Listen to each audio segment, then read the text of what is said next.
And welcome to In-Game Chat for Saturday, December 14th, 2013. This is Season 7, Episode 44. I'm Scott. I'm Matt. And I'm RJ. And welcome to the show. If you'd like to get in touch with us, our phone number is 334-272-9228. That is 334-272-9228. You can find us on Twitter at In-Game Chat as well as over on Facebook. You can email us, everyone, at ingamechat.net. And we are streaming the cam feed right now on Twitch. You can find us there and join us in the chat room live while we broadcast. So hello, everybody in the chat room and everybody listening online, in their cars, wherever you are. Welcome to the show. Throw out the number there. And I made a plea for you guys to call in if you'd like, or a request, I suppose, for you guys to call in. Just ask that, if anything on the topic that we're discussing, strikes your fancy, as it were, give us a call and chime in with your comments on it if you'd like. 334-272-9228. Coming up on this episode, we got a lot to talk about. We got a lot to cover. But at the top of the hour, at the top of the second hour, we're going to have an interview with Sam Abbott from Compulsion Games about Contrast. Did this interview earlier today, and it's a great interview. It's a very long interview, so you're going to get part one this week, and you'll get part two next week. Ended up being a cliffhanger. No, not necessarily a cliffhanger. There's some good bits in this interview, and there's some really good bits in the second one, in part one, and there's some really good bits in part two. Okay. Sam was very, he was very open. He was very honest. He was very candid. Well, that's good. And it's a rare thing that you get from. It's a rare thing you get from developers, especially with big titles. Much less with the smaller ones, or much less with the big ones, but more so with the smaller ones. And to get somebody who is not muzzled, and can't talk about certain things. I mean, we go over the review scores that Contrast has gotten, which it hasn't gotten great review scores. Right. It's not hit the 9s or the 10s. It's reached some 5s and 6s, maybe some 7s here and there and some other stuff. But we talk about the review scores and his feelings on things. We talk about their deal with Sony to go for PS Plus and everything that has to go with that. And you'll get parts of that in part one and some of that in part two as well. So that's all coming up later on in the show. In fact, the top of our second hour, like I said. For this first hour, I believe we're going to try and cover the VGX. And it's weird because I want to say VGXs, and that seems strange to say. But we'll go over the VGX. We did that, and then in the second segment of this hour, we're going to hit up the YouTube stuff that went on. And if you're not familiar with any of this, we'll try and inform you as best we can about it, and kind of get your take on it if you'd like to call in and give it to us. But we'll start with the VGX. We watched these live last week as they happened. And by the way, if you do call in, it'll take me a minute to notice that you're calling in, but we'll just keep it, let it ring, and if it doesn't ring, or if it hangs up on you or something, just call back, because we don't have anybody screening the phones. But I'll try and keep my eye on things while we're going over stuff. But we watched the VGX as they happened last week. And man, that was an experience. You can see us. You can listen to us talk about it and how disappointed we were. You can watch us and see how disappointed we were. We stopped every now and again to see what the game trailer was that they were releasing. Yeah. And if you notice, that's the points that held our attention. Yeah, the here's the new information, or here's the exclusive look. First look at the new stuff. And I mean, we couldn't listen to the interviews that they had with some of the developers, and that gave you some. But even that part would have been interesting to me. Could we have been able to listen in on those things? And obviously, we could have gone back and done that. But I'm just speaking as you saw us live and as it happened. VGX and the VGAs, whatever they are, you can call them, that sort of thing. Spike's attempt to do video game awards is broken. Yes, it's broken. Very much so. It's flawed. It's got problems, and it needs things to be worked out. And they've had 10 years to try and fix this, and they never have. They haven't. They still haven't fixed it after 10 years of trying to get it right. What they do get right, and what I think they should continue to do, is their world-exclusive trailers. What they did new with this, with the VGX that I enjoyed, was the interviews with developers. Yeah. That is also great. So, My thoughts, and you guys can chime in on this, and everybody listening can chime in on this if they've got ideas or if they've got thoughts on this, but my idea for them is to kill the awards altogether. Don't do it. Just have a just here's a look at new stuff kind of thing. They should do an end of the year recap. Yeah. And at the end of the year, recap the games that came, if they want to do that. I mean, I'm trying to think of why you would do something at the end of the year. Most of the time, it's just a recap of the year that was. Do an end of the year recap. Maybe do it. Keep it 3 hours. Bring in some of the devs who made some of these games and have postmortems where they talk about this is how we designed BioShock Infinite and this is why we designed it that way. You get the standout titles of the year because some titles like we forgot some Hits, like that came out earlier. You can still have your sections of like, let's go to our action games. Let's look over all the actions. Let's talk to the indie guys. You know, some of the best indies that released. Let's talk to them and talk about their games. You can keep it 3 hours and commercial free. Don't do the skits. The skits are crap. Just don't even try and inflect humor in it. Just talk to people. You can make your own humor out of the people you're talking to, but don't try and force that stuff. And they forced it, and it was horrible. It was super awkward. You don't need a host. Jeff's good enough. He can sit there and talk to the developers if he wants to. Joel did a good job as far as exposing the. I wish I had the beep over here so I could hit you, but exposing the crap of kind of what they were trying to do and being, you know what, this is all a shill. Well, if it's all a shill, if it's all an advertisement, Then why do it? just openly admit that that's what you are. Yeah. And talk about the games that came out in the past and talk about the games that are coming up next year.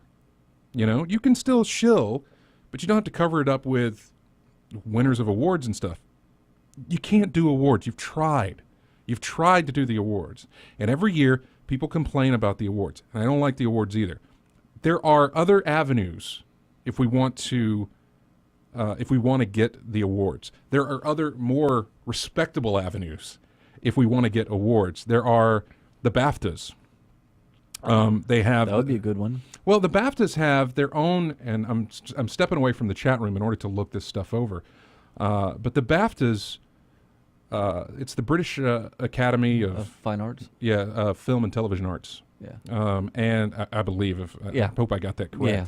But they have a games division, the BAFTA Games, and you can go and check that out. Just type in BAFTA Games, and you'll see. And I'm looking over. They haven't done anything for next year, for 2014, but I'm looking over the winners and the nominees for 2013. And they had an action category. They had game innovation category, artistic achievement. They had a mobile and handheld category. Makes sense. What else? Online browser. So I guess games that are browser enabled. Okay. Audio achievement. This is wonderful. That doesn't necessarily mean sound or soundtrack or something like that. That I can guess. I'm looking at it, and some of the the nominees. There was nothing in there for audio achievement. Halo 4, Far Cry 3, Dear Esther, Beat Sneak Bandit, Assassin's Creed 3, and Journey, which won for audio achievement. Let's see. They do have somewhat of a, it's called the Ones to Watch Award. Okay. Now, that's a sponsored category, and it is very much, it shows up different than all the others. But let's see. They have online multiplayer, original music. So there you go. There's an original music category. I don't think Grand Theft Auto 5 would have won for that. Well, in the in 2013, which would have been, I guess, stuff from 2012, the nominees for this were Journey, Assassin's Creed 3, Diablo 3, Thomas Was Alone, The Unfinished Swan, and The Walking Dead. And Journey took home Best Original Music. Okay. Best Game, obviously. You've got your, and then, of course, British Game. Performer. And performer would be voice actor. Okay. So, sports and fitness, debut game, family, story. They have one for best story. That's great. Walking Dead won, by the way. Oh, good. Nominees were Dishonored, Journey, Mass Effect 3, Thomas Was Alone, and Far Cry 3. They have a fellowship award, which apparently doesn't have any nominees. It's one of those we give it to one individual in the industry. Gabe Newell won it. So let's see. Strategy is a category, and game design is a category. These are great categories. Yeah, they're very to me they're very well thought out. Let me There's go a over wide variety of them. Yeah, let me go over the Spike VGX categories. These are okay. Game of the year, studio of the year. Not sure exactly how studio of the year's what the criteria is for studio of the year. Tons of people put out games. Why does Grand Theft Auto 5 win game of the year, but why does Naughty Dog win studio of the year? What's the differences? I don't know. Rockstar North was nominated, but I'm not exactly sure. Best shooter, best indie game, best action adventure, best sports, best RPG, best fighting, best driving, best DLC, best Xbox, best PlayStation, best Nintendo, best PC. Best handheld, even though they don't split that into best Vita, best 3DS. It's just handheld. Just best handheld. That could also be like your phone. Yeah, best casual, best voice actor, best voice actress, best soundtrack, best song. Those were all picked by a council. I do not know how the BAFTAs choose theirs, but honestly, I don't care. They seem to be getting it right. Then they had viewer-voted categories, most anticipated game, character of the year, best mobile game. These categories are all great. There's nothing really wrong with them. They're better than some of the categories, and I didn't research this, but I can tell you from memory that they're better than some of the categories they've done previous. Yeah, but you can tell with the BAFTA, with the categories, that they focus.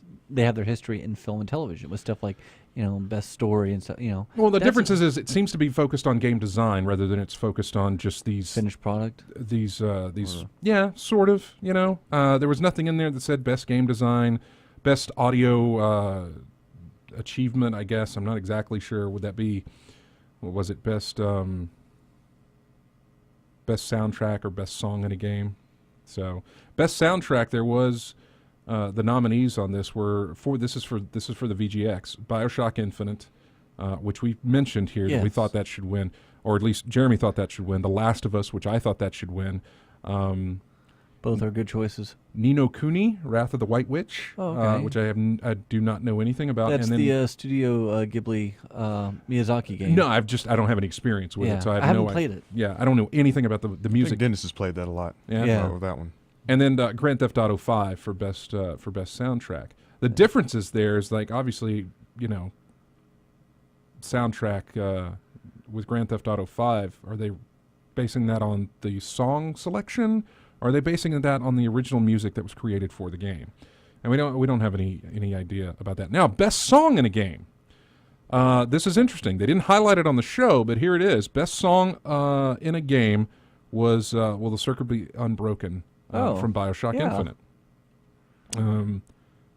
But the rest of them was an Eminem song for Call of Duty Ghosts, and the other two nominees were both from Grand Theft Auto 5. All of those performed by artists, as far as top whatever urban artists, well-known recording artists. Yes, recording artists. Put it that way. So there is, but I think they should just do away with the awards. Obviously, those, looking over these without thinking of the show itself, this isn't too bad as far as their categories and stuff. If I'm going to be honest with you and give them credit, it's not too bad. Best Xbox game, I have an issue with. Why is that? Well, and I guess best PlayStation game. It doesn't apply to best Nintendo game, but if you look at best PlayStation game and best Xbox game, multiplats. Oh, really? It's not exclusive? Mixed in with exclusives. Huh. With the exception of Xbox, who had nothing. Xbox had BioShock Infinite, multiplat. Brothers, A Tale of Two Sons, that's multiplat. That's also on PC. Grand Theft Auto 5 and Tomb Raider. Those were the four nominated. Brothers won, which is as close of an exclusive as it's got in those other compared to those others. Yeah. PlayStation game Last of Us won. That is an exclusive. That's an exclusive. But its other nominees were Rayman Legends, Grand Theft Auto 5, and Tomb Raider as well. Best PC game, Battlefield 4. That just released, but it's also it's massively multi-platform when you consider current and next gen. Papers, Please, exclusive. Okay, that makes sense. Stanley Parable, exclusive. Yeah. Gone Home, exclusive. As far as I know. And I believe it is. Gone Home is the one that won Best PC Game. So 3 indies matched up with one AAA title that is massively multi-platform. So I think the categories are. I like the way the categories are done, and I think they could refine those just a bit. It's not as broken as their show itself. Yeah. But they need to work on some of their nominees. It's very difficult when you do Best Xbox. Maybe don't split up into into the different platforms. Maybe keep it a games thing and not a platform thing, because I understand with mobile and handheld that's different. But Tomb Raider for Xbox as opposed to PlayStation or PC. Well, I mean, name an exclusive Xbox game that it came out last year. I think Halo 4 may be the only one. Yeah, Halo. I'm drawing a blank. There might be some arcade titles. Okay, like I can't think of any. well, stuff like Go ahead, try. like Twisted Pixel. Wouldn't they be? They didn't release anything last year. Yeah, I would say yes but to that. something like that. Like an in other words, arcade. for this year, you can have things like Rise, yeah, Forza, Dead Rising 3, Killer Instinct, Loco Cycle, Zoo Tycoon, and then Power Shot Golf. You can yeah. have all of those that are exclusive to that system. And I don't think I've mentioned anything that's coming to PC, because you will have Titanfall that is not exclusive to the system. It is to the console side of things, but it'll also be on PC. So, but I like I said, I think their categories could use a little bit of adjusting, but their show itself, just kill it. Yeah. And honestly, I would say kill the awards. Like I said, we've got so there's the BAFTAs on one end, then there's the DICE, which is the Academy of Interactive Arts and Sciences. They do game awards as well, and they've got categories like Action Game of the Year. These kind of fall into the VGA or the VGA territory. Action Game of the Year, Adventure Game of the Year, Downloadable Game of the Year. That's kind of interesting. Family Game of the Year, Fighting Game of the Year. Hey there. Which, by the way, PlayStation All Stars Battle Royale won that one last year. Okay. Who made that? Was that you or was that me? That was me. That was him. That was you. Well, then let me tell you what the nominees were. Tekken Tag 2, Okay. Street Fighter X Tekken, Pass. Cross Yeah. Tekken. whatever, Cross Cross Tekken, Tekken. yeah. Soul Calibur 5, That's a good one. and Persona 4 Arena. Popular because of that anime feel that it has for it. Yeah. Yeah. That Battle Royale reminds me too much of Smash Brothers. and Well, I'm no, not a that fan. is Yeah, exactly it what is that the is. PlayStation Smash Brothers. That's Yeah. exactly what that's supposed to be. Yeah, play that. Test friendships. Test your marriage. Yeah. Game of the Year is a category. Handheld Game of the Year, Mobile Game of the Year, Outstanding Achievement in Animation, which again goes back to the design type structure of giving awards. Outstanding Achievement in Art Direction, Outstanding Achievement in Character, male or female. And I believe this is that's not a voice actor category.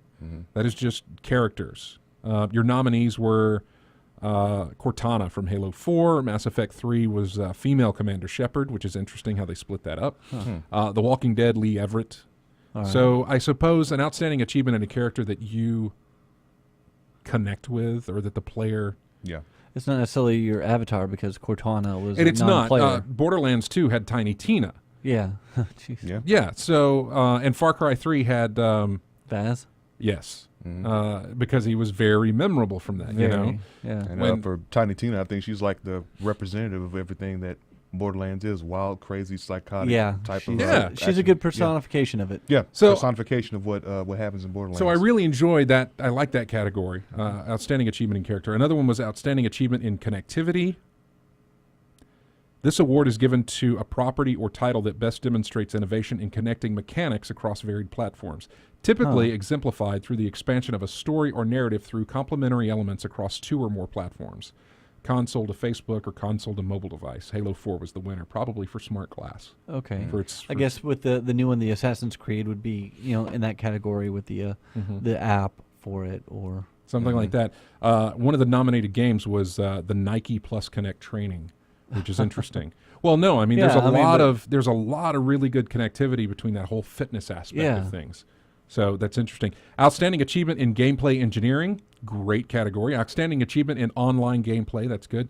Original music composition. Oh, good. Sound design. Achievement in story, which is much like the BAFTAs. Yeah. Visual engineering. Outstanding innovation in gaming. Then they have Racing Game of the Year, Sports Game of the Year, sim game of the year, strategy sim game of the year, web-based game of the year, casual game, outstanding achievement in game direction. That's a good one. Role-playing massively multiplayer game of the year. So there's a lot of good categories there. My point with all this and going over it and drawing this out like I have is that there are places that are doing it better. So let them do it. And you guys focus on what you guys do exceptionally well, which is do your recaps, talk to your devs, and then do your what's coming up in the next year type stuff. Do your previews, World premieres, yeah. And you don't even need writers for that, really. Just give the cue cards to Jeff as to like, well, here we're going to talk. You'll talk to these people. Here's some questions. You'll show this trailer. You'll talk to these people. Here's some questions. You'll show this trailer. You don't have to throw any humor in it. You don't have to throw any celebrity hosts. For something like this, you know what your celebrities, especially if you're going back to online. If you're doing it for TV, different story because you got to draw in viewers because you got to pay or because you got to earn money for advertisers. Keep it off TV, honestly. The BAFTAs aren't on TV that I know of. The ones for games aren't. DICE isn't on TV, and they've been doing it. Let's see, 16th annual was the last one for the DICE, so they're in their 17th year. Okay. I have no idea on the BAFTAs here. I think the BAFTA has been going for a while. But on the game side of the thing, I don't know how long they've been doing it, but you've been trying to do it for 10 years. And you just can't get it right. You can't get it right. Stop doing it. So that's... And to me, like we mentioned it last week, it was really awkward with the change in format where it's they didn't have the audience. And so when you had the videos that had, the clapping and everything to like segue into an audience that's not there, it just really is abrupt, and it really points out how awkward it was. And you don't need any of that, man. That stuff, the stuff that you'll show and the stuff that you talk about, like I said, you don't need celebrity hosts, and you don't need celebrities if you're going to keep it online and stream it like you did, and that's fine. I keep doing that. Don't change that aspect. But that means you don't need the celebrities. The developers and your trailers, those are your celebrities. Yeah. So treat them as such. Someone actually has a connection to video games. And you can still take questions from the audience if you want. That's fine. You can still do Twitter and that. Make it interactive as all get out. That's fine. But just drop the awards and drop the whole MTV-ness of it. Get rid of that. Strip that thing down. Bare bones it. That's because really the content that you give us in the developer interviews and the world premiere trailers, those are your spectacles. Yeah, that's basically what we're there to see. Yeah, that's your fireworks. That's your showmanship. That's your selling point. That's it. That's what you need. And this is all my opinion. People may have others, but anyway, that's what I feel is how you can fix the VGAs. Drop the VGX. Go back to VGA. Well, I don't even know. You don't even call that anymore because you're not going to give away awards. Yeah. Just call it the game trailers end of the year recap or something. I don't care. Call it the Spike TV. Don't even call it Spike anything. You don't have to call it that. Just it's all it is. You don't even have to label it that way since it's not on Spike TV. I mean, it is, but it was like in a 1 hour recap, and I didn't watch that recap, so I have no idea what they showed.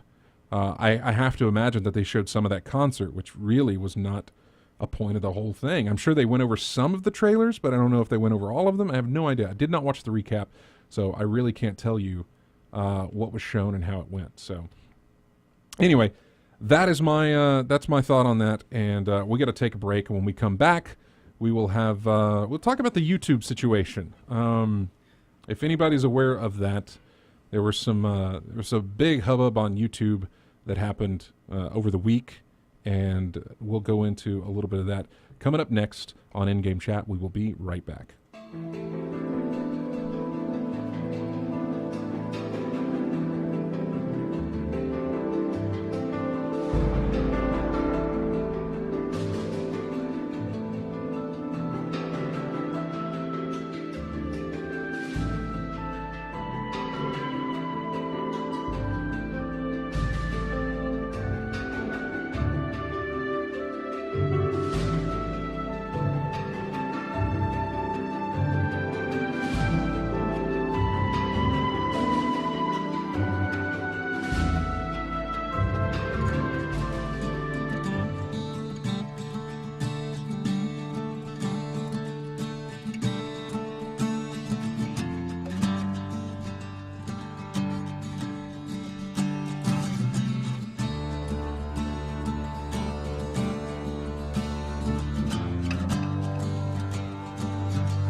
And welcome back to In-Game Chat.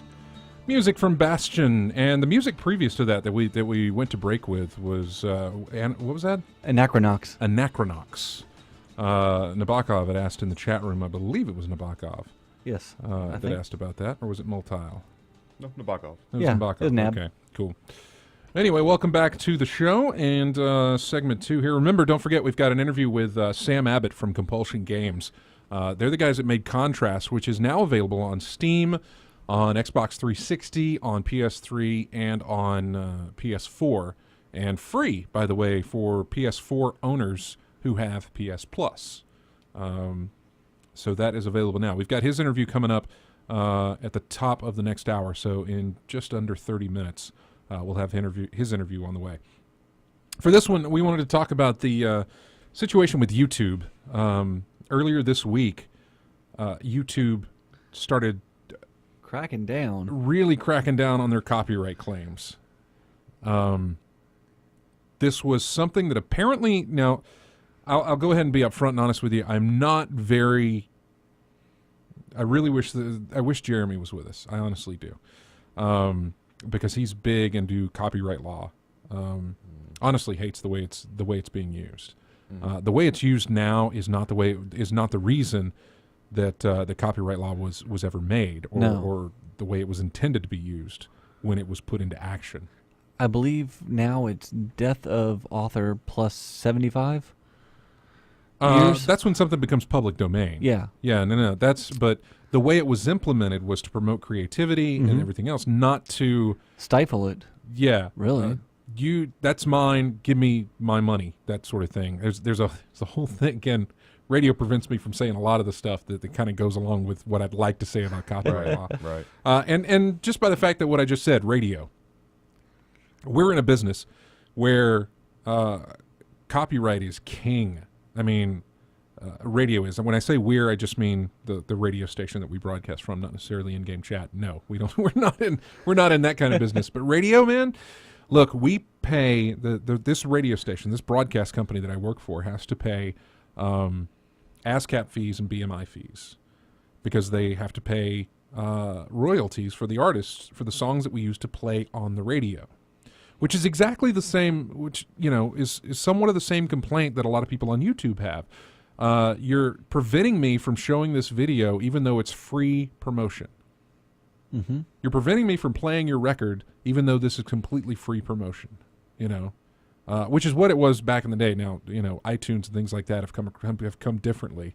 The digital age has made things a little bit different with how people get their music and how people hear about music, but radio is still top for that. Airplay, things like that. It's still the top of that. And honestly, I could bring in other people that work here who can throw out the statistics. I unfortunately cannot. But yeah, it goes along the same line that we have to pay you to play your record to promote you. When it's free promotion. So if we don't pay you, we can't play your record, which means you don't get a promotion.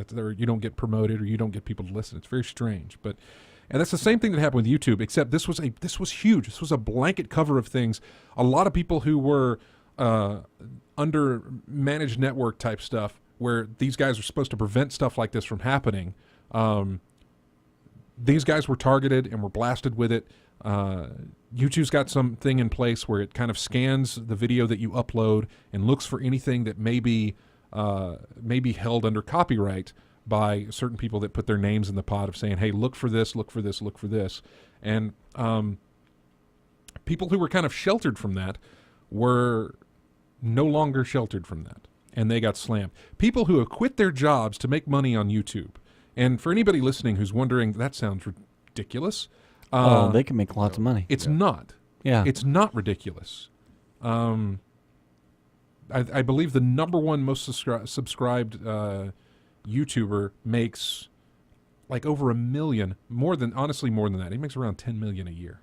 Is that PewDiePie? Yeah, I didn't want to mention him. Yeah, I know.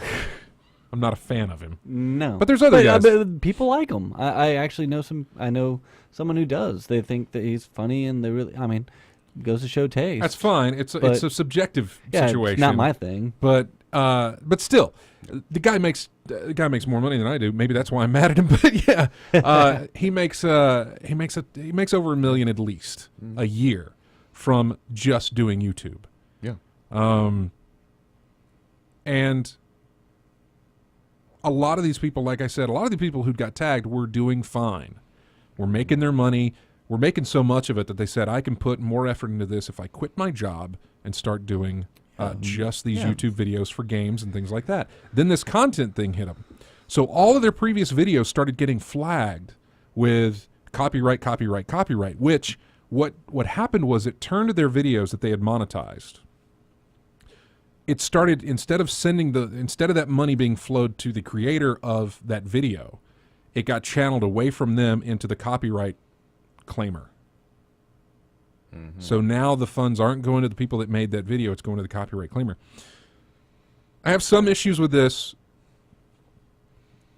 for different situations. Okay. People who just play games Yeah. and just play the games, Doing the Let's Play. sort of. Let's Play with commentary is different from just let's plays. Yeah. Look, if you're ripping off content, you know you are. You know you're ripping off content. And there are some people who are. There's some people who are doing it just to get the money, and they're ripping that content off. They're very aware of it, and they know they're doing it. So with those, I would have a problem with. Let's Plays are beneficial, honestly. There's a gray area there because you're putting the entire game up on YouTube for like walkthroughs and things like that. Yeah. You're putting the entire game up on YouTube for people to see. I mean, let's take Arkham Origins, for example. Because when I was going through trying to figure out where's the Riddler, you can take Arkham City for that matter. How do you get to this Riddler trophy? How does this work? Well, in my case, fighting games, how to do this certain combo, No how to kidding. get past this thing like that. You go to a video, look it up, and see what you can see. Right before we started broadcasting, I was trying to look up a walkthrough of the Zelda for the Link Between Worlds because I was stuck in the dungeon. I was trying to figure out how to get to one little thing, and so I don't watch the entirety of the game. I just get to that one little part, figure it where it's out, and then But the problem with that is the entirety of the game is there. Yes. Is available if someone wants to watch it. Mm-hmm. Now, for the most part, game companies are okay with this. They're fine with this. They let you upload. The problem that came into factor for this was the music in the game started getting claimed for copyright. This is different. When a game company says you can use our videos and you can monetize, you can use our games in your videos and you can monetize those videos, and we give you full right to do that. That extends to the game itself. It extends to everything pretty much within the game except the music. And for some cases, sound effects too. Okay. When they built the game, they likely went to a sound effects source, paid the royalties that they needed to pay to use that sound effect, paid the artists that they needed to pay to create that music. Even though they probably licensed this guy, he was not... I'm trying to think of a composer. The guy that composes, and I'm screwing up his name because I can't... It's not coming to the top of my head, but the guy who does Uncharted music Okay. is also the guy, I think, that composed for Firefly. I really? believe he's the same guy. But he is probably licensed under some contract with a record label Okay. to do music. What about Tommy Tallarico? What is he? I don't think he's under any kind of He's management. free independent. I believe just, so. okay. I believe he is. I don't think he's under any kind of contract with that. But so the problem that you come into is that you're playing the game, and the game's fine. The game footage is fine, but the music used in there gets flagged for copyright Okay. because it's owned by the guy The who artist. composed it, but also that composer is owned by, I say owned, but he's under management of a company that Under says you contract can't with use our someone else. music. Yeah. Yeah. So or what about stuff like Grand Theft Auto or even BioShock Infinite, where they use that's a recorded perfectly art- that's a perfectly good example. When they use that and you get on the radio stuff. Greg Edmondson, thank you, Multile. I appreciate that. Greg Edmondson is the composer for the Uncharted series. But the GTA 5 example with the licensed artist in that game, yeah, you put that stuff up there, and then I'm sure copyright. Now, you can still post the video. You just can't make money off of it. It's not going to pull these videos down. It's just going to stop people from making money off of them. Or if you do try and make money, it's going to send that money to the artist or to the people holding that copyright claim. So there's issues with this.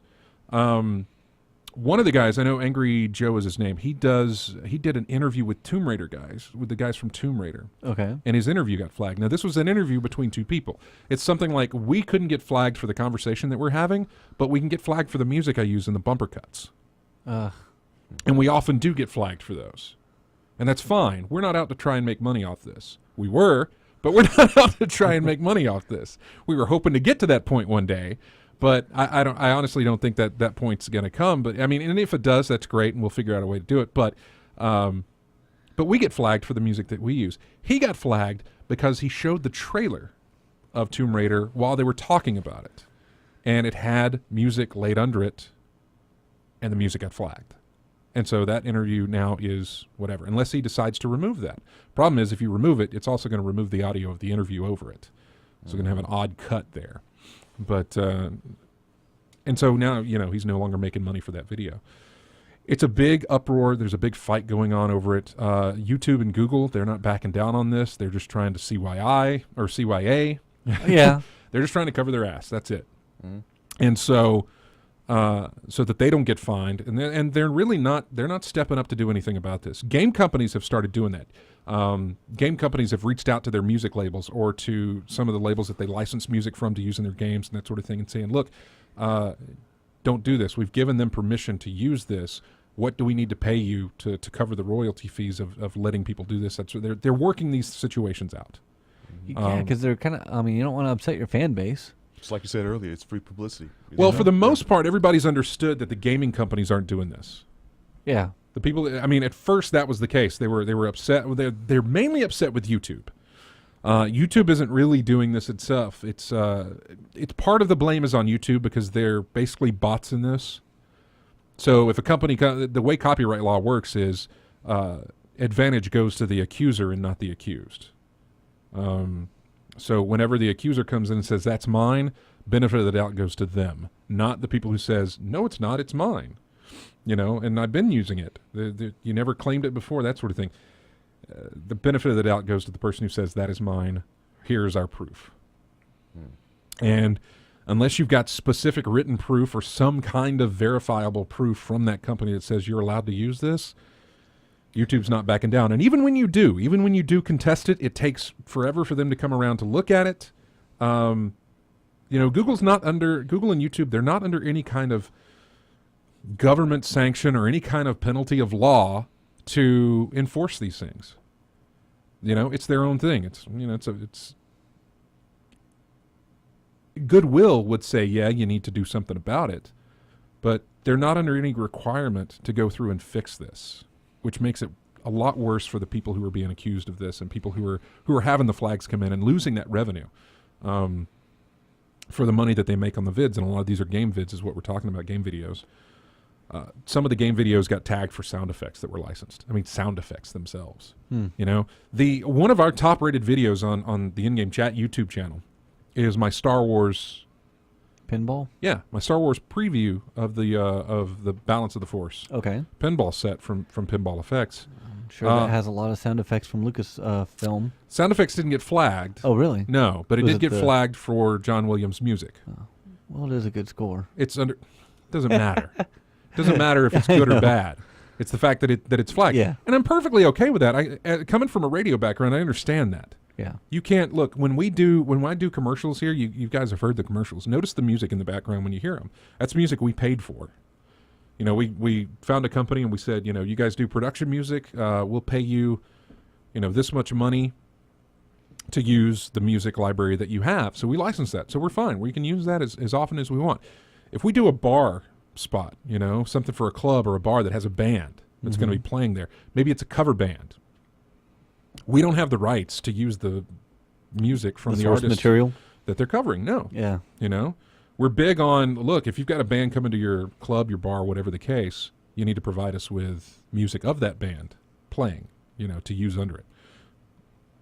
We don't have the rights to use, even though we pay the ASCAP and the BMI fees. We pay that for the radio broadcast, for the playing of those songs, not for the playing of those songs for Bob's Burger Commercial, Shack. yeah. You know, down the way that's going to be playing, going to have a band in, so can't use it, and it's understood whenever they flag me for music, and that's all we ever get flagged for, honestly, is the music. Sometimes we do, sometimes we don't. The Doc Strange preview table that I didn't get flagged for any music, for any sound effects. Although some of the sound effects in it, if you go back and watch that, sound like they're from the old 80s cartoons. Oh, okay. Some of the zings and the magic effects sound like they're all from cartoon stuff, which honestly, those sound effects are probably in public domain because they sound that old, but I don't know. But no, we didn't get flagged for any of that. We're also a very, we're a, 70 some odd subscribers, 5,000 something views. We're low on that totem pole for people checking on our thing, but they do check. The episode that we did with nothing but music, Yeah. where we just did music plays for most of the show, commercial free, and did music plays, that easily flagged. Even though we had those people on and we were using their music with permission, some of that we were using with their permission. The other stuff we weren't, but we weren't trying to make money off. No. So when we put it up on YouTube, we didn't, that was understood. I'm like, yeah, you're going to flag me for this. That's fine. Again, we're not out to make money. The stuff that doesn't get flagged, and the stuff that I think some of the Let's Players, they can't get around this, but some of the talking head type stuff, Okay. Angry Joe and a couple of the others, a Total Biscuit can't do this because he does gameplay, but like game reviews and that sort of thing. Some of the stuff that doesn't get flagged is the original works. For example, the videos that I put up of just me talking into the camera, Yeah. that will never get flagged. It's my own stuff. Yes. Even the stuff in the background where you see Spider-Man and some of my action figures, none of that's going to get flagged. As far as I know, they haven't started flagging content within the video as far as items. Give it a while. Yeah, I know, really. Seriously. But they're just picking up on audio. They're not even picking up on visuals. They're just picking up on audio right now, as far as I know. And again, I'm not as clear on all of this stuff as I'd like to be because it's not affecting us. And again, if you ever want to call in and chime in on this stuff to give us an idea, you can, 334-272-9228. But that's the situation. And some of it is getting worked out right now, but it's got a good ways to go. It'll take a while. It's going to take a while. And in the meantime, these people aren't going to get paid. So there are videos that are already up there now getting hits and hits and hits and hits. But the revenue's getting Revenue's getting diverted. It's not Yeah. coming to them. These people are all of a sudden finding, unemployed for the to some extent. in a yeah. sense, yeah, they're sitting unemployed on this sort of thing. So, and I really feel bad for them. Obviously, I'm not in their situation. I have been in their situation, and it's never fun to lose your income. No. In this sense, they're doing what they love, man. And for some people, it's been, I can understand you quit your job to do your video thing, but you got to always have a backup plan, regardless. I don't care. You've got to have a backup plan. Ain't no free ride gonna last forever. No. It's not. And I commend you if it does, but what you do is, if you're going to quit your job and just do the YouTube stuff, do it as a means to an end. Do it so that you can build up your reputation or whatever else so that you can get a job hired by somebody to do what you do. But just understand that if you're doing, that's something we've talked about that we'll never do is Because all this stuff, for the YouTube, it's still in its infancy. So, in a way that, who knows how long this will last. And Nabokov I says guess. all this came about because someone came up with some nice audio filter. That's all it is. Google paying for that code. He's exactly right. They came up with an audio filter that scans for these things. And I'm surprised Google didn't come up with it, honestly. But that's what it is. And Google doesn't seem to be backing down from this. They're enforcing it with the rules that they put in place, because when game companies come to them and say, this guy's video needs to be unflagged, here's our documentation as to why, okay, we'll pull the flag. How often does Google back down from things? From things Do from they- other people, none. Yeah. From things of their own making, plenty. Yeah. Wave, gone. Reader, gone. How many But- people complained about Reader going away? And Did they they- care? no. No. But something like this, that that's like you said, that's not their own doing. But so It's not their own doing, but it's covering their ass from from other people, legal problems that they're So going to they have probably on the way. won't back They down. don't care. They don't care. They're following their own rules. So like I said, if somebody comes up and says, here's our reason for why you shouldn't pull this, it's all legal, it's all legit, it's all on the up and up. Okay, we notice this, we see this, real human interaction, then they pull the flag. But they're letting the bots control this thing. They're letting their filter control it and letting that take care of it. And when you submit a dispute against a copyright claim, it's like a 30-day wait. That's a lot of views to miss. That's a lot of money to miss because of a 30-day wait. Yeah. And so it's a real problem. I was saying that early on, actually not even early on, months and months and months ago, James and I would talk about how to build this up, what we're doing, how to make it something that we could put a lot more time and effort into, and kind of make in-game chat grow. Yeah. And one of those things was going to be doing YouTube videos and making original content and doing a lot more, pushing out a lot more content than just one show a week. And we started to implement that, and some of you can see that from the videos I did, but mostly starting to stream games and that sort of thing. But ultimately, it takes a lot. It takes a lot of work to do that. And it takes even more work to make money off of it. Balance that out with a family life, for some of us, work for all of us. It's well, tough. even if you could get to the point where you didn't have to worry about the work, it still required. It required a lot of work to make happen, and it required a lot of luck. You had to get noticed. Yes. And once you get noticed, you get the subscribers, you get the views. Once you get that luck, but you had to get that strike luck, you had to find that thing. And for a lot of these people, that's what happened for them. But they put in years of work. People didn't just start out with no money in doing this. Maybe some of them did. But some of the latecomers in this that have since become very successful started it more than likely. I would honestly, if I could interview one of these people, if they could be honest, they more than likely started this as just because they were bored one day or they had an idea that they wanted to try. And it worked, and they loved it, and they did it when they could, but they did it because they loved it. They weren't making money then, so they didn't care. When they started to make the money, and then when it started getting taken away from them, that's when they cared. So I'm a little on different ends on this, because the ones who are complaining hard right now about this situation, I can tell you just few years back, they weren't making the kind of money that they were making off of it. No. They were doing it because they loved doing it. And now they're upset because they're not making money off of it. And they're like, I can't do this anymore because I can't make the money. I'm like, but you didn't. That's not how you started. You started it because you love doing it. None of us in here get paid for this. Anybody listening on this. I know that I work here, but I don't get any kind of extra hours for extra pay because I come into the station to do a show.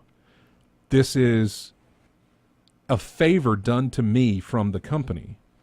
One of the benefits of getting that favor is that they didn't have to pay me for this. They get local content on the radio, but they don't have to pay me for it. And I'm fine with that. I never went to them and said, I want this, but you're going to have to pay me for it. It was understood that they weren't going to pay me for this, and that's fine. Why I took that? It's because I love doing this. Yeah, we love doing this. We've been doing it for 7 years now. Yeah, we've been doing it for a long time. Haven't made a cent off of it. Haven't made one dime. But we'll continue to do it because it's of course something we will. love to do. Of course we will. We'll keep doing this just because we got a passion for it and we love it. We did it before we had microphones in front of us. Just sitting around together. Yeah, Jeremy's not here because he has family. He's here every other week, and then at times there's every other week when he can't be here. But it's all because of family. But he's still here when he can be here. Matt can't be here because he's got a job or whatever. When his job sends him away from here, which we'll be doing soon. When the military ships him off, he can't stay here. And so as soon as I get back, what do I do? But he's in the chat room with us. And I wish when he was away, if he could, I wish he could stream some games while he's playing. I don't know that he can, but It all depends on my location. I know Yeah. it's You've historically been sent to places with poor internet connection. Yeah. Anyway, Oh my so, god! yeah. Yeah, no, I understand. So that's fine. Dennis apparently will be joining us soon Yay. on a regular basis, Dennis. but can't at the moment because he's got job. He's got Yeah. a job and he's got things that have to pay. It's understandable, but we all do this because we love it. I tell you, Dennis, again, he's the ghost member of the group because he fills up our outline page with news and things like that of what's going on in the week, and helps out a lot with that. Oh yeah. Usually you can find him in the chat room helping us out with our stream, saying, it sounds like this, it needs this, that sort of thing. But So, I mean, like all of us, we all bring our own insight to different, situations. We all have our own niche. yeah, James is not here because he's got a job, and it's only lasting for it's Couple this more weeks? weekend and one more weekend. He'll be Okay. here the weekend after Christmas. He will be back in the studio with us, and he will be back for the foreseeable future for a very long time. Means I'll have to give up the seat. You will have to give up the seat. Of course you will. I can't look that way and see you after he's here. It has to be him. We have an order. Yes. We do. It has to go, I'm James, I'm Matt, I'm RJ. RJ's always last, James is always first. When he first after obviously Yes. me. But yeah, so none of us get paid for this. We do it because we love it. And if we started getting paid for it and they pulled it away from us, we'd still be doing it. As long as we're allowed to keep doing this show, and as long as we're allowed to keep doing the YouTube vids and the streaming and everything else, we'll keep doing it. We enjoy it very much. We appreciate everybody who... we're amazed all the time when we get new subscribers on Twitch, when we get new subscribers on YouTube. We're amazed when we get emails from people who have never listened before or who just found us. We're amazed when we get Facebook posts from people who are like, wait a second, you do this? This is great. I'm going to be listening. The guy that I'm buying an Oculus Rift from listened in to our show because I was talking to him through our in-game chat email that's got my signature for whatever, and he looked us up and he's like, hey, love the show. By the way, if you are listening, Bryn, I appreciate it. I'm going to be sending you the money for that Oculus Rift probably tomorrow, so you can ship it out. But it's something we do for fun, and it's something that we do because we're passionate about it, pay or no pay. We enjoy it, and we appreciate everybody that does listen. So anyway, enough of that. I need to go. We need to go to a break. We're already 3 minutes over the top of the hour here, but we need to take a break. When we come back, we'll have our interview with Sam Abbott from Compulsion Games about Contrast. I urge you to stick around for this interview. It is not live. It is pre-recorded, but it is a great one. This is part one of the interview, and we will have part two next weekend. Part one, great. Part two, even better. So stick around for it. We'll be right back with more in-game chat right after this.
Welcome back to In-Game Chat.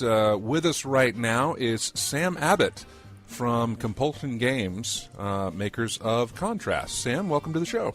Thanks for asking me on. It's great to be here.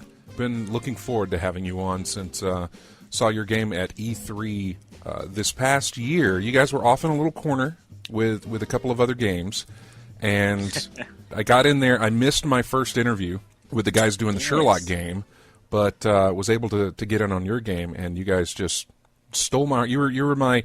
I always pick like a gem of E3.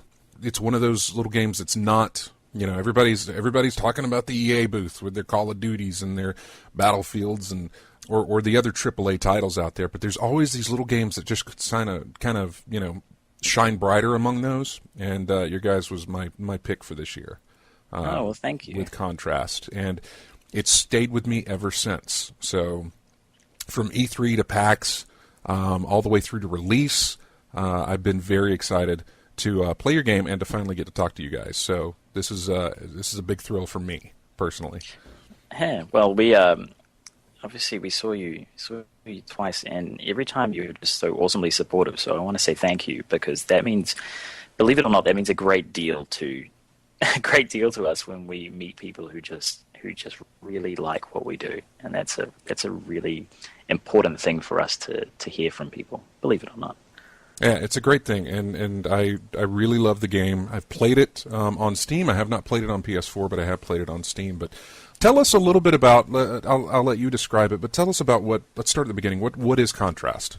So Contrast is we've always said it's a puzzle platformer, but it's almost like an indie adventure game these days. And it's a game where you play the imaginary friend of a little girl. It's a game where, because you're an imaginary friend, you have this very special power. You run around in 3D in a kind of 1920s film noir-inspired world. And whenever you walk up to the wall and you see your shadow and some light, you can shift and you can become your shadow. And the idea is that you can run around on other shadows in 2D when you're a shadow, and then run around in physical objects in 3D. And you can swap in between them pretty much whenever you want. So you use that ability to solve a whole bunch of puzzles and go through platforming sections and do a whole bunch of other stuff. And the purpose of all of this is to follow the story of the little girl who's, you're her imaginary friend. So you're helping her try to resolve some pretty difficult, complex adult situation that she's going through, being that her dad split up years ago. The dad comes back on the scene, and he wants the family back together. The little girl wants that to happen very, very much, but always it's not quite that simple. So that's really the introduction to Contrast, I think. Yeah, it was. Excuse me. It was surprising as I actually played and got deeper into the game. Now I knew kind of the story, that it's kind of a split family type thing, and that this little girl's dealing with her parents' kind of divorce or whatever the case may be with what she's going through. So very childlike, not situation, but just interesting to hear that voice of a very young girl talking her way through what she was going through. Like, you hear the adult discussions between the mother-father, or the mother and the estranged father, and the adult discussions of this guy getting beat up and everything else, trying to kind of con his way through making a living and that sort of thing. But then you hear this little girl's reactions of, mommy, daddy, that sort of thing, and not. It's a big. I hate to use this. It's almost a pun, but it's a very big contrast. Between hearing her thought process or her discussions about what we're trying to do, and then seeing what is actually going on, because what's happening as an adult, but it's not coming through as a kid exactly in the same way. So it's interesting. Now, I don't have children, and I also don't come from a split family or anything like that. So a lot of this I can't really relate to, which is fine. It's not that it doesn't take me away from the situation. I know plenty of children, and I know plenty of people who have situations like that, not necessarily the exact same as what's going on with Dee Dee's life, because that's completely different than anything I've ever experienced or known anyone to have ever experienced. But it was, and then some of the themes that were thrown at, especially that one. It surprised the hell out of me when it happened with the. I don't even know if I want to talk about it because I don't want it to be spoiler. It's basically, if I can say, it's a question of what does fatherhood really mean, in a sense. That makes sense. There is, yeah, but it's that other scene of her catching her mom and her dad, and her mom's about to do something and she doesn't. Oh, right, yes. I was like, holy Christ, what the hell? It's so funny. That's actually the exact same scene I'm talking about. Okay, yeah, I was wondering. Because the way the scenes in contrast work is that there's quite a lot to take out of them. It's not. It's actually kind of difficult to take everything away in the first sitting, in the first playthrough, because of the way the narrative is designed. But yes, that particular point, yes, it's emotionally jarring, and then there's at the same time that same kind of revelation. So there's after that.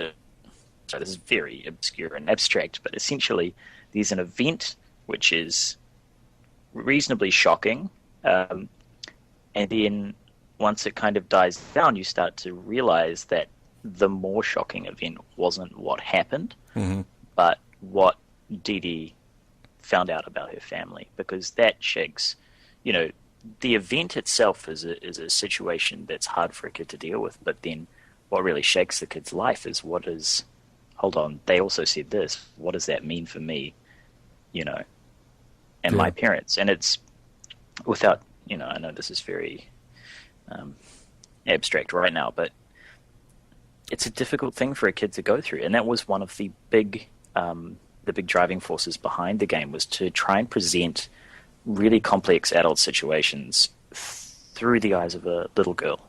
Yeah. And we tried to weave that into everything. So that's partly why we tell our stories through shadows. So all of the cutscenes you see in game, you see through shadows, and part of the concept behind that is that kids understand the basics of what's going on pretty well, but actually the nuances, they still miss a lot of detail.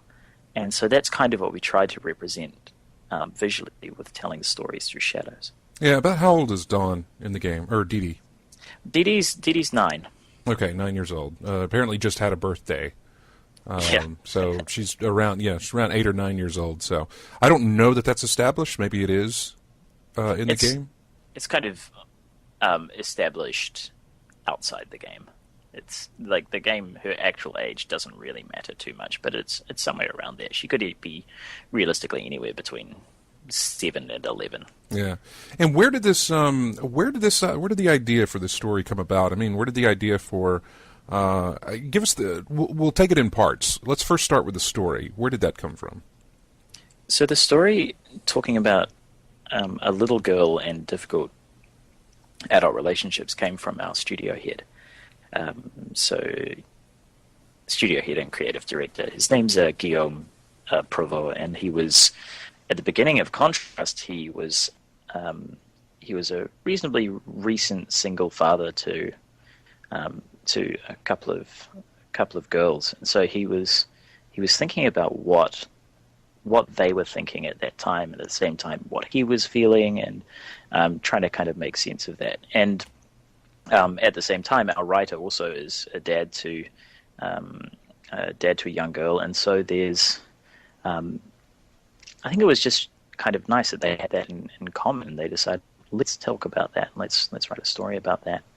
And the idea of the imaginary friend and the role the player actually plays in the story came about a little bit later, as we didn't feel that we wanted the player to be playing as Dee Dee, the little girl. We felt that we wanted a stronger, kind of a more guardian angel figure, and imaginary friend worked very, very well, explaining why you had this magnificent shadow power, and also kind of making sense in the narrative world.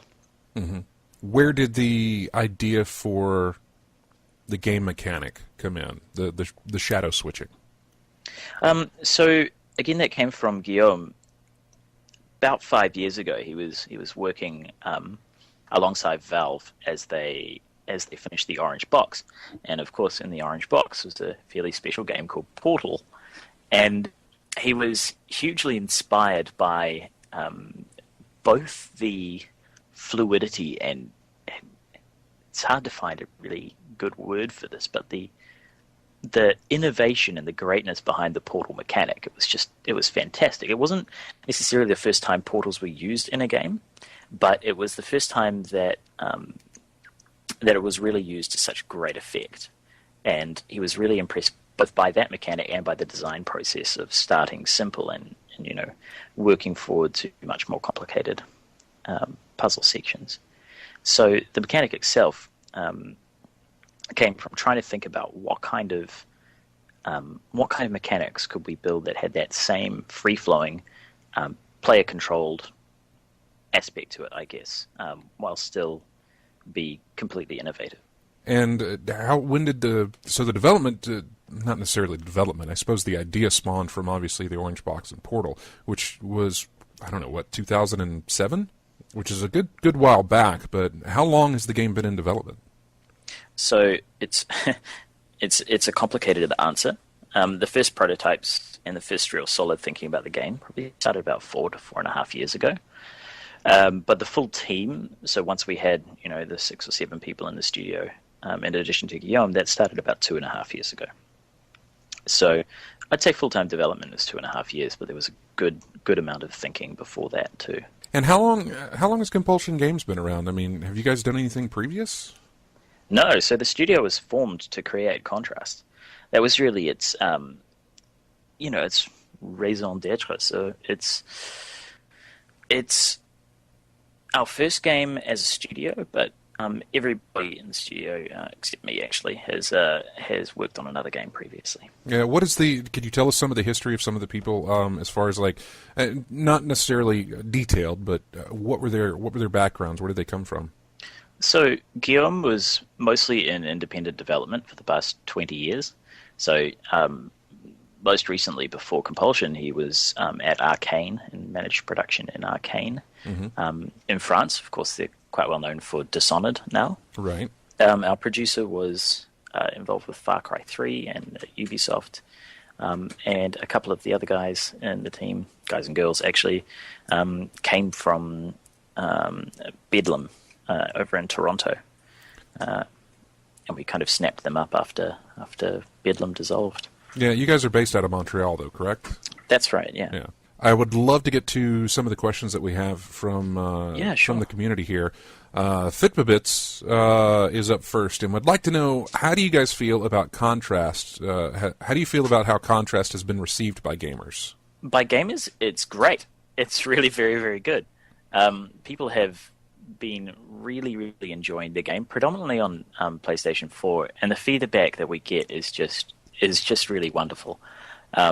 We are very, very pleased that everyone is enjoying the game so much. And it's pretty interesting because there are people who like our style of game and play the game and they're like, oh yeah, that was pretty cool. But then because of the PlayStation Plus deal with Sony right now, mm-hmm. there are people who have never played this type of game before, people who have never played indies. So we get these great comments from people saying, hey, I have never played an indie game before and this was great.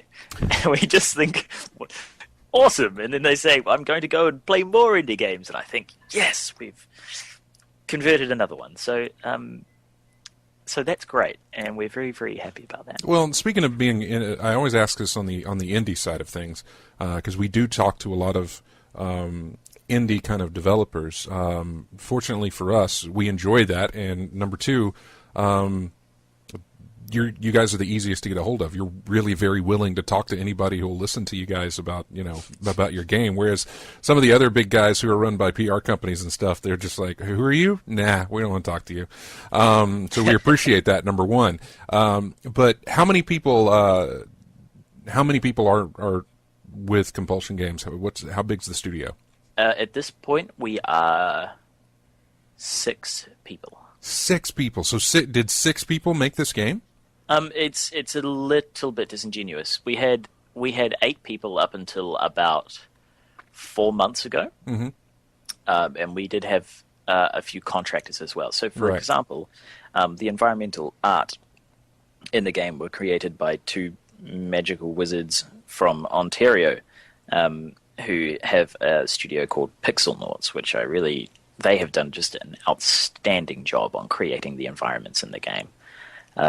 And then we also had our audio partners as well, who did a lot of the sound work as well. Well, sorry, they did all of the sound work in conjunction with us. So it's the same as any development studio, but particularly indies, we can't, unless you have a really solid income stream, which for a startup, it's really, or a small studio, it's really hard to do that until you've got an actual game out in the market. But it's very hard to hire on people full time. So almost every team you see will have a core team that is always there, and then you'll have contractors come on for weeks or perhaps months at a time, depending on what their role is. So, I mean, a similar example is, say, Limbo. So Limbo had 8 people as the core team, and then a whole bunch of contractors come on and help as well. Yeah. He'd also like to know, do you agree or disagree with any of the criticisms that have been leveled at the game? Both, I think. So there were some very fair criticisms, I think, of the game. The first and foremost being that some players had some real issues with some of the bugs that we had in the game. Right, and those are I understand those being legitimate complaints that the game has some bugs that I get. So I mean that's almost standard with a lot of releases, is that some people will have bugs and some people won't experience those things. So you know, obviously those being legitimate issues that can affect scores and can affect ratings and can affect experiences. But what about the ones that give the criticisms that have nothing to do with the bugs? Okay, so it's a really interesting question. Take everything I say with a grain of salt, of course, because I am the developer, and so, you know... Right, exactly. I love my game, and so it's kind of hard to... it's really hard to it's all crap, things. This game is perfect. Exactly, but, I mean, we can take some of the ones I suppose I agree with. A lot of players and a lot of reviewers have suggested that they find the game too easy, and so a lot of the puzzles and that sort of thing. And that we kind of agree and don't agree with, because we weren't trying to make a hard game. So it's like, great, we weren't trying to make Super Meat Boy. You've got to understand that. I mean, again, that's fine. It's just a personal choice thing, but judging it because of that, when what we're trying to do is actually make a very accessible game that pretty much anyone can play, it's difficult because most people never finish games. I mean, when you play a game, you often don't finish it if you're not more of a hardcore enthusiast gamer. So we wanted people to be able to get through the end of the game. So while the puzzles in the game I don't think are super easy, we certainly tried to ramp them out, and we tried to guide the player as much as we can without just telling them how to solve a puzzle. So that particular one I think is kind of fair, but kind of it's kind of like you guys maybe didn't quite appreciate what we were going for there. Well, also, and you know, I understand most reviews are opinion based anyway, as it is, and so what they may find easy could be difficult for others. What they may find difficult could be easy for others. It's a very subjective question when it comes to puzzles and solving puzzles. I can easily point to a few examples in your game that I thought, well, this is really challenging. I really thought, honestly, when you got into his workshop and he had that very first puzzle that you could shift the entire solar system model. I thought, oh God, this is going to be difficult. But it was. I really found out what was going on there. It was a lot. The challenge was don't overthink it. Yeah, and that's an absolutely fair point. So the range of feedback we've had from players has gone all the way from, hey, I found this a bit easy, to why are the puzzles so hard? Mm-hmm. And I mean, that's what reviewers don't understand. It's because reviewers play so many games. They're very good at them. They play so many more than other people. So in focus testing, we had exactly that same issue. We had people who would look at our puzzles, and because it's a new mechanic, they look at it and they spend 25 minutes going, wow, this is so complicated. I don't know what to do. And then we're just like, why don't you just push the box over there? And they're like, oh, wow. And so, yes, don't overthink it is an interesting comment. Some of the puzzles are pretty complex, but sometimes all we're really trying to do is teach people the mechanic and what you can do with it. So, yeah, that's certainly a very interesting a very interesting thing to see in reviews because it's very opinion based, and it's I think a place where game designers and reviewers differ because we want to make the best game for people to play rather than for reviewers to play. Does that make sense? No, that does make sense. I agree. There is some. I mean, there's an entire for us. There's an entire 2-hour plus show conversation that we could have on game reviews and especially some of the larger review publications out there and websites to kind of discuss the merits of them and that sort of situation. But I agree there are some issues with reviewers. Like you said, they play a lot of games. They also have a deadline to meet. So they have to get through whatever they're getting through fast enough to get the review out. I say they have a deadline to meet. Obviously, I don't work in the confines of what the larger publications have, so I don't necessarily know. I got to figure, for the most part, they have to have it done by the time the game's released. And we don't, we don't sit on that for us. We're talking to you guys after it's been how many weeks since the release? It's been about a month now. Yeah, and so we're talking to you guys a month later, and I just played it Monday. I just played the game Monday, so and I didn't have any problem with it. And I mean, to give my review, I had. It's weird, like you said when you were doing the focus testing. There were times when I was playing it at PAX, and you got me through some stuff because I was like, I can't make this jump, or I'm not sure what to do next. And obviously, I'm on a limited time basis to play the game with you.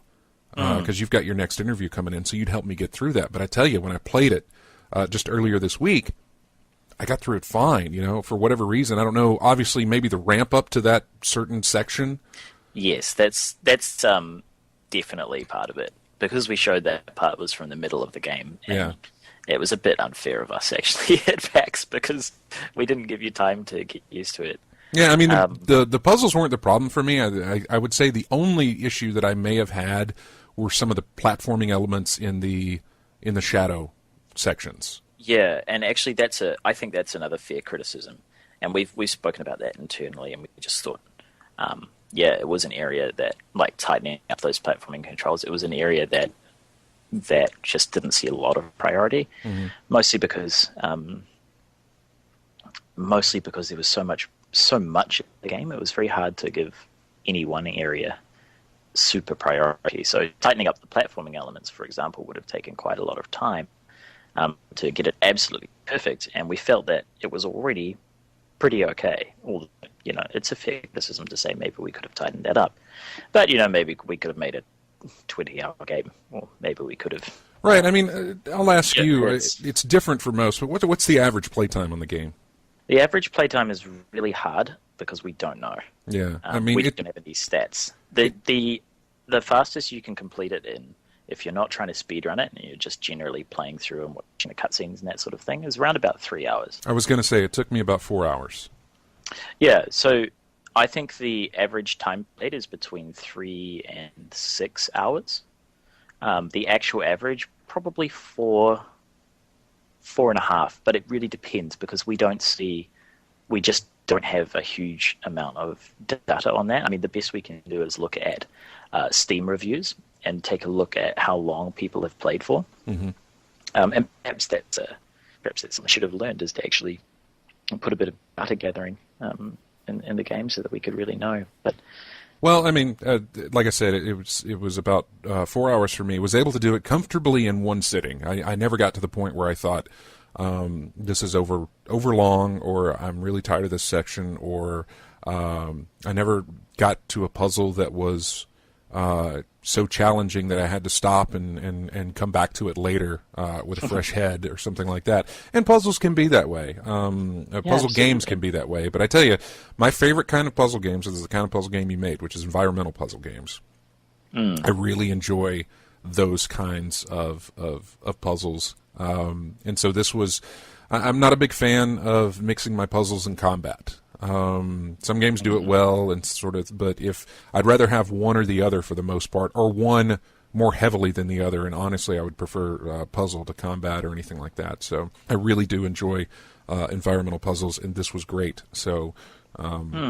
Yeah, it was, and I hope you. I don't know what you guys have planned next, and we'll talk about that a little bit later. But Sure. hopefully, it involves puzzles because I really enjoyed them. Okay.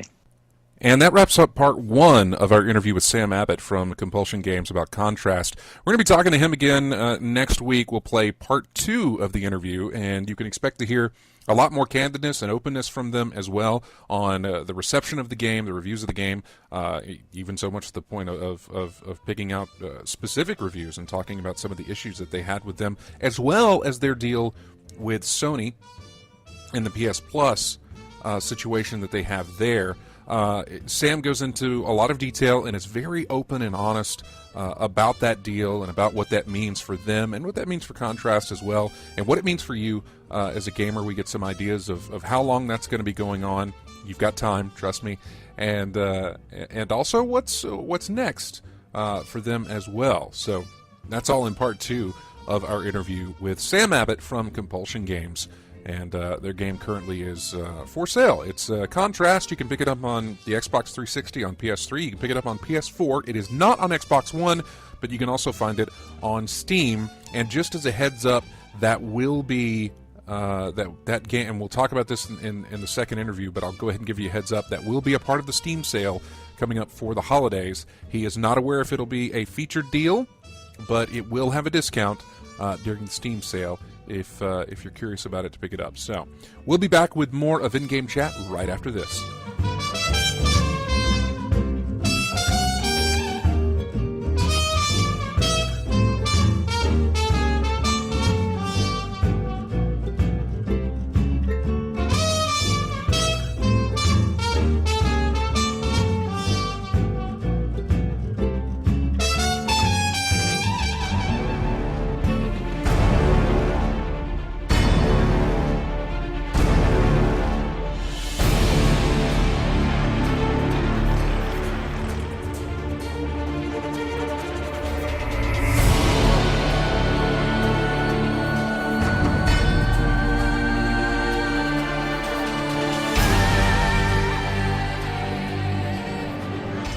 And welcome back to In-Game Chat.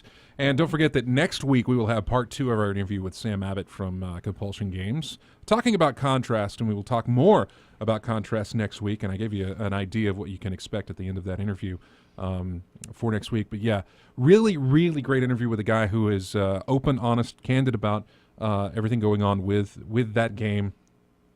As you heard him speaking there about the reviews and how they felt about it. But he's got a lot more to say, and we got a lot more to ask him, and that will be in part 2 next weekend, so make sure you check that out. For the final segment of the show, we're just going to hit some grab bag of topics that we got lined up here, but one of the ones that came up during, as we played that interview, RJ was in here thinking, looking over our sheet of stuff to cover, and remembered that there was something that came up, and it's a very interesting situation that is going on with Skullgirls. Yes, Skullgirls. What's going on with them? Lab Zero basically broke ties with Konami. Lab Zero are the developers? Lab Zero and Autumn Games, the developers. They got together. They had broke ties with Konami. And because of that, Konami requested that Skullgirls be pulled from PlayStation Network and Xbox Live. PlayStation Network on December 17th and Xbox Live on December 31st. 17th is on Tuesday, and the 31st, I believe, is on a Monday, I think, or Tuesday. Yeah, I think it's the middle of the week. Yeah, Tuesday or Wednesday, one of those 2 days. I think it's a Tuesday, but something like that. But anyway, if it's the 17th is a Tuesday, then the 31st will be a Tuesday as well. Okay, so, yeah. Well, they had to basically they're working hard to remake the game, get a new communication ID so that Konami cannot pull from the network at any time they want to. So do we know why the split is happening? I'm not sure why the split is happening. I didn't find any information that in the time we have between the interview and now. But it's basically they have broken ties. Why, I'm not sure, but it's official. They have broke ties with Konami. See, that's interesting because Konami was the publisher, so they put it on those platforms, as you mentioned. Yeah. And now they've got to, and now it's like, no, our logo is in there, everything else. You've got to pull that. You cannot be in there. Get it out of there. Yeah, exactly. So what happens to people who own the game? Well, that's what they're working on now. They're working on making sure that everybody's stats, the leaderboard stats, Oh, their God. trophies and transfers have to make sure they get it to the people who has already bought the game. Like I'm one of them. I've already Yeah. bought the game. You're on PS3, on right? PlayStation 3, and to make sure they get all that transferred over to the new listing of Skullgirls, which they're working on now. But from what I've read, it's going to be a much smoother transition on the Xbox Live than the PlayStation Network. Now, the reason they found out about this at all was because someone from Sony account management let them know that Konami's So they didn't Yeah, even they- inform. They weren't even. Konami did not even inform they were like them. one of the last. They were like one of the last. They were like one of the last ones to know about it. They just found out through someone else. In the chat room, Lavos Yeah. is saying that Marvel vs. Capcom's getting pulled too. Really? Now I didn't know that. Marvel, the original. This is 2, 1, or I'm not sure. He just says Marvel Marvel versus versus Capcom. Capcom. Maybe when he Now gets the to classic. this, Now the classics pack. I know Marvel, Capcom Origins. I think Marvel vs. Capcom 1 is in there, and 2 is in there. all right. There's the headline: individually. Yeah. Ultimate Marvel versus Capcom 3 and Marvel versus Capcom 2 are leaving Xbox Live and PSN. Okay. Wow.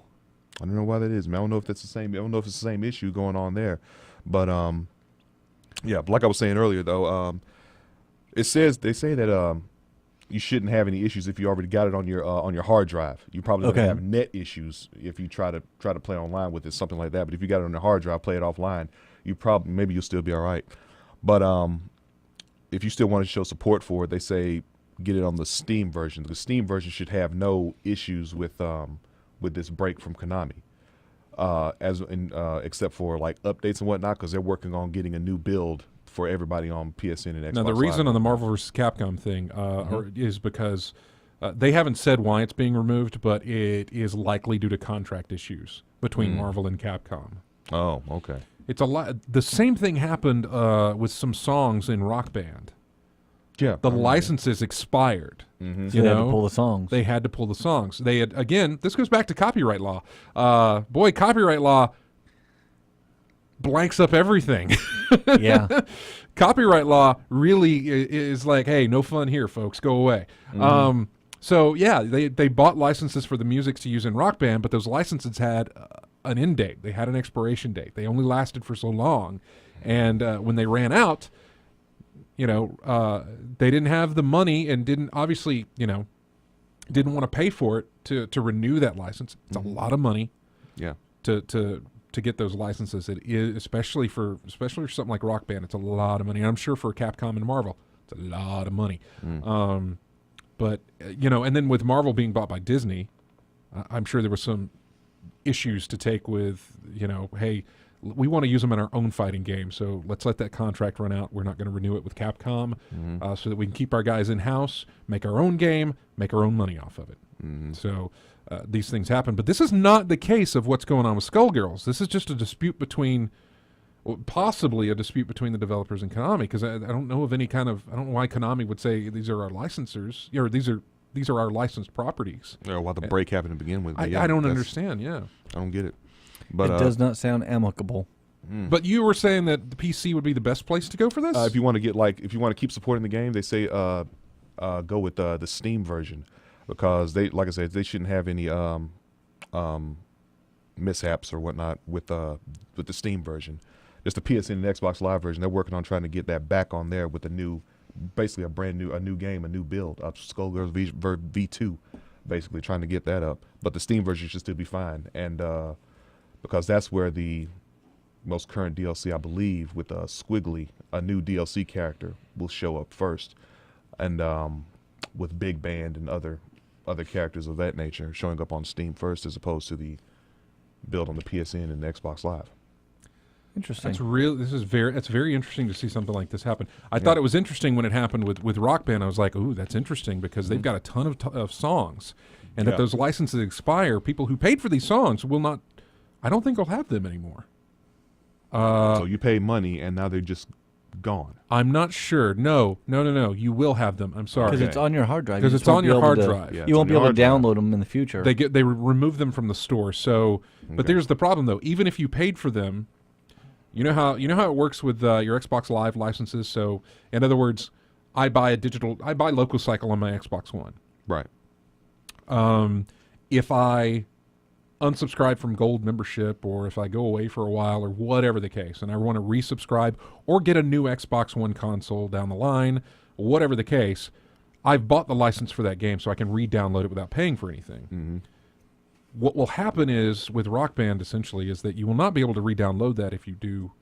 It's got to be saved. So if one of your songs has been pulled from the store, you won't be able to, because you won't be able to find it on the store, because it's got to be removed from the store so nobody else can purchase it. So it's not even on your. So if you've download- saved it to your hard drive, you're fine.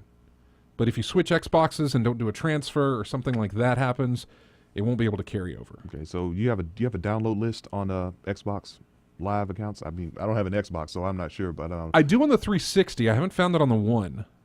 okay, a download list, because like I said, on the PlayStation Network, you have a download list. Everything you've downloaded, you've got there, and it's available for re-download.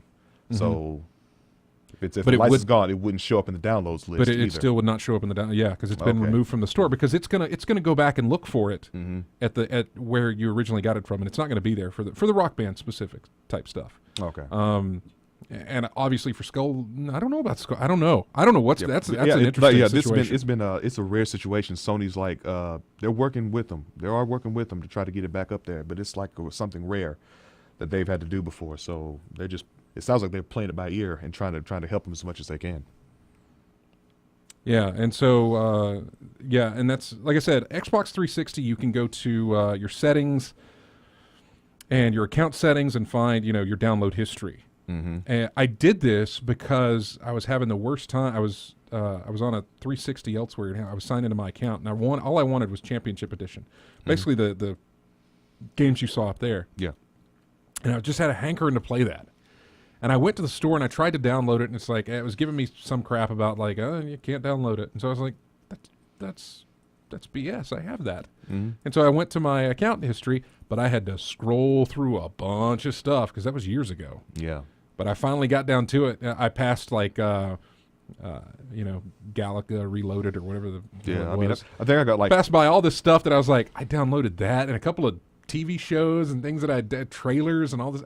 I just was going through this history of all this stuff I had downloaded on my 360 and finally got to it. But yeah, you are able to do that. But I don't think it'll be available for you some of those songs. But that's with the song situation. So a few minutes left here. Some of the other things to promote here is check out the preview of the Doctor Strange pinball table from Pinball Effects 2. I did this yesterday. The video is now on YouTube. The table does not hit, I believe, until Tuesday, but I think it comes out Tuesday. They're getting a PS4 release, Zen Pinball, or Pinball Effects and Zen Pinball. They're getting a release on PS4, and I believe that is this week. And so all their tables will be coming to PS4, which is great because I can stream from there as well. But check out the Doc Strange table. Tomorrow, for those of you who are active listeners right now, be it over the internet here or in the car, or whatever the case, I'm doing Silverball Sundays tomorrow, and Doctor Strange is going to be the featured table for Silverball Sundays. We'll go more in depth on the table and give you some feedback on the table. We'll spend a lot more time with it. We played about an hour yesterday, but I really wasn't doing anything but kind of feeling my way around the table, which is mostly what I do with Silverball Sundays anyway. Just more in depth and at length. But we'll do that tomorrow and get a better look at the table before it releases. And I want to thank Zen Studios for providing us with the table, because it's a lot of fun for me to play these, but I really enjoy discovering the table for the first time. It's really, really fun learning the different modes and how they work. So there's a lot of fun in that. You know what? I'll do a video post later in the week about my Xbox One issue to give you an update on that. It's a little bit longer of a story than we've got 5 minutes to go into. But I will tell you that there's tons of good news to come out of that, and things are better. Good. Just to give you an update. What else do we have? Got some releases coming up. Tuesday. Walking Dead, right? Yep. Pre-ordered it. Walking so Dead Season 2 releases this week, this coming week, the first episode, and very much looking forward to that.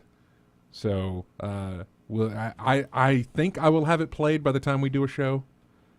I hope to, but and so hopefully maybe we can talk a little bit about that next week. I'm definitely going to be playing it. We got a release date on Metal Gear Solid 5 Ground Zeroes. That is on March 18th. That's the prequel to It's the prequel to Phantom Pain. Phantom Pain. Yeah. And so that releases on March 18th. Xbox versions get some exclusive missions. PS4 gets, or PlayStation gets some exclusive missions as well.